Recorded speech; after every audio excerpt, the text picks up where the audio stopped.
I told you that putting a child in timeout may actually be doing more harm than good? Whenever I say that timeout is not an effective parenting tool, I always hear from families who say, timeout works. I know it works because I use timeout and my kids are well behaved.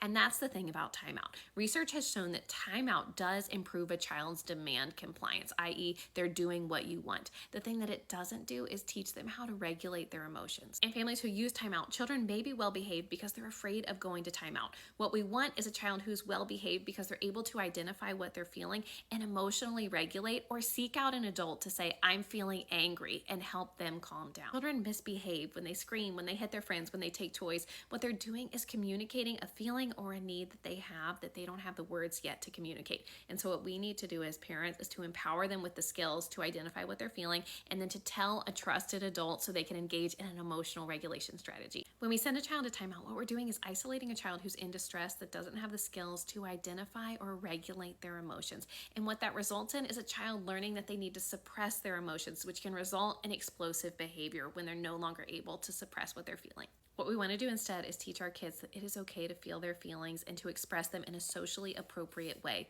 And that's one of the things that I love about the Team Super Crew book set. This book set comes with 4 books that are about topics that your child will experience in their daily life and they will have big feelings about. Things like being afraid to go to school the next day or being angry at their sibling. As a mom of twin 2-year-olds, Chloe the Calm is one of my favorite books in this set. It's all about a child who doesn't want to go to bed and they're feeling angry.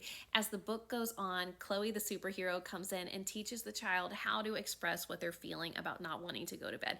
I am feeling bad because I am going to miss all the fun. As the book goes on, Chloe helps the child reframe how they're feeling about going to bed and makes them realize that they're excited for the day ahead tomorrow. I also love that this book has 4 tips at the end for when a child needs a calmness boost that the parent and the child can work on together that are rooted in cognitive behavioral therapy. These books are an incredible skill building tool to empower your child with the ability to identify, express, and regulate their feelings.